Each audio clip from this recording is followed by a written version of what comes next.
This is the automation zone. In today's tutorial, we'll be talking about what are modules in Python. Modules are just files in Python. Okay. To show this, I have an example. I have a project here called tutorial number 23. I have got 3 modules here in the same folder. Okay. So these are the 3. Let me delete this. These are the 3 modules in the same folder. They are completely empty. Okay. This particular tutorial is very vast. Modules topic is very vast. It consists of various things: importing from same folder, other folders, relative imports, what is this init file, what are packages. It's vast and very confusing.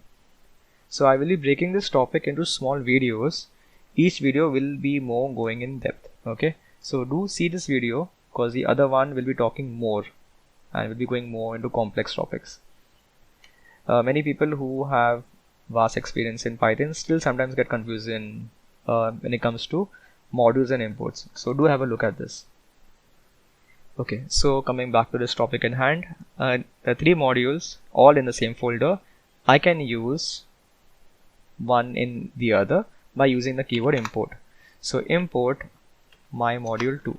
So I am using the file module 2 in the file 1. Let's say module 2 had a code over here called print hello world. Okay, if I run my module 2, it prints hello world. What if I run the file which has just the import statement? It is going to execute the module as well. So remember this, when you are importing, you are executing. Okay, so if you have a code like this, please put it in a function. Okay, this will prevent unnecessary errors. Okay, I've seen this happening many times. So now you see nothing is going to be run. Let's have a real practical example. So I have a small code over here. It's going to do addition, subtraction, division, etc.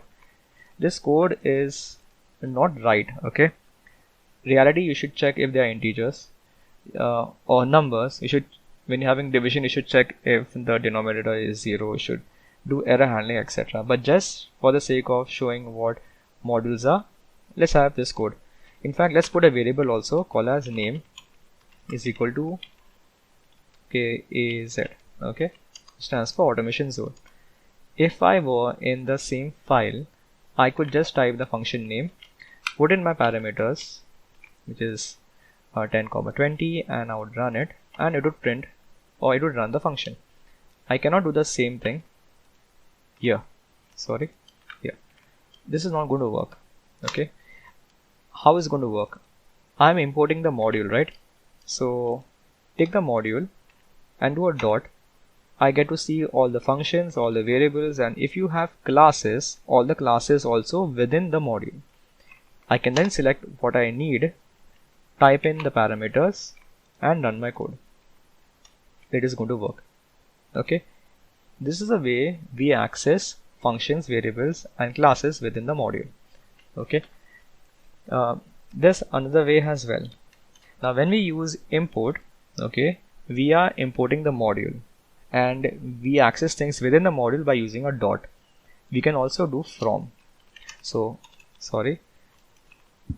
from my module, import things which are inside the module. Use control space for IntelliSense, and I can see the things which are inside the particular module.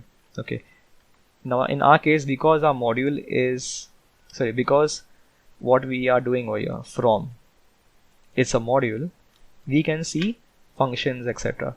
If this was a folder, we could see things within the folder. Okay, we'll talk about this later, but for now just have a note of that. So my module has got these functions, these variables, and if there were classes. Now if I take add, okay, I can type add directly. Okay, it's not going to throw me an error. I can do 10,20 and it will work. I could have also taken, if I needed 2 functions or 3, I can just put a comma and take in the next function. Okay, or else I can do a star. Star means everything. Okay, so to show it works, let's say division 10 divided by 2, and it works. Okay, so we can do import the module itself, or from the module import things within the module. Okay, this topic we are talking only about things within the same folder. In the next topic we'll be doing how we can go within the folders. Okay, what we had a folder within a folder, or if we had to import things from a parent folder, etc. We'll look at that, what are packages, etc. We'll look at that in the next topic. We'll go more in depth into imports. Now if I do an import over here, okay, I can see these various other files as well, right? Like JSON is there, maths is there. From where does these files come from? Remember one thing, when I do an import, it checks for two things, okay? It checks your working directory, okay, good directory, as well as it checks for your path. Okay, now path is what? If I type cmd command prompt, and if I type over here a path, I can get the entire path. Okay, all the paths which are there set for my computer. So in this way, if I have any Python file within that path, I will be able to see in these imports. Okay, by default one path is set the moment you install Python or your Python is working, is your Python folder. So in your Python folder you have a lib folder, and in the lib folder you have these other subfolders and your Python files. Your folders are packages, files are modules. Okay, so let's have a look at one such thing, JSON. So I can import JSON. Why? JSON is not there in my parent folder, but JSON is there in the paths. Okay, so I can import things either from the current directory or from my path. Now how do I know that? If I type over here print JSON dot, now one thing is default, type 2 underscores and type file. What file does is it gives you the path to your file. Now if I run it, as you can see here, it is c python lib json init.py. This is your sorry, this is the location of your file. So far so good. Now let's look at one more problem statement. Okay, maybe it is an interview question. What if JSON was also there in my current working directory? Then what? We'll have a look at that. Currently, what does JSON has? So if I do JSON dot, it has decoder and encoder. Okay, what is decoder and encoder? It is something within JSON. If I open JSON, I can see decoder and encoder here. We'll look at these things later. But for now, let's say JSON was also a file in my current working directory. Let's type here JSON. Okay, and let's have a simple thing called as my function or my module. Okay, let me go ahead and print my module right here. Now coming back over here, now you can see JSON is present in our path as well as in our current working directory. Oh, now what is going to happen? Now I'm doing the same thing. This is our initial path. Let me take a notepad, or let me paste it right here. This was our initial path. Now if I run it, if you see, the path has changed. Now this is a path. Okay, and now if I do JSON dot, I see my module right here. If I run it, okay, it prints my module, which is there here.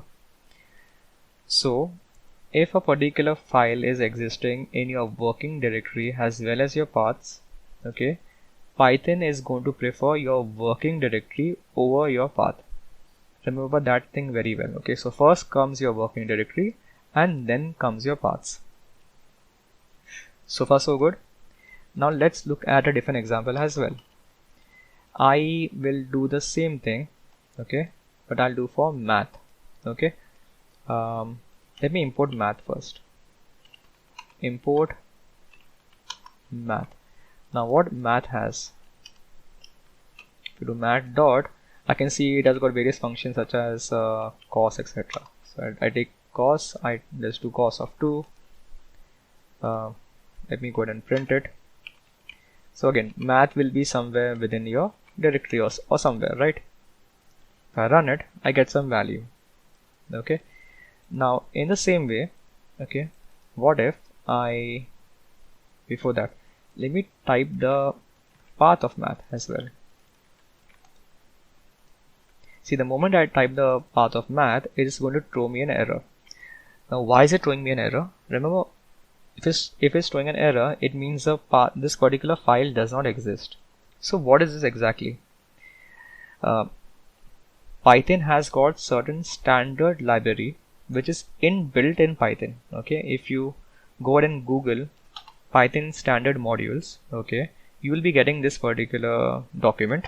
It's a Python document, and it'll give you the list of all the modules which are in Python. Okay, in this you'll be having math as well. So go ahead and look at it. These will not be having a particular path, okay, because they are inbuilt. So we looked at what happens when we import a particular file, okay, if it's existing in your path. Now math is not a file, okay. What if math, which is there in a standard module, okay, is also a file? So a file called math, and let me make the same function called, which we had used here, cos. Let me take a variable. I'll not do anything with it. I'll just go ahead and print my cos. Okay. Now let me run it. What happens? Okay, let me remove this path thing as well. You see, mat.cos still is using the original function. So do not make any module names as per the standard library. Okay, it is not going to work. Okay, because you cannot override it. So if you look at the hierarchy, first will be your standard module, okay, followed by your working directory, and lastly you'll be having your paths. Okay, so these are two things which you should have a note on. Okay, and this is a very good important interview question which you should know. In the next topic we'll be talking more on imports, relative imports, etc. If you have any questions in this tutorial, kindly comment below. Thank you.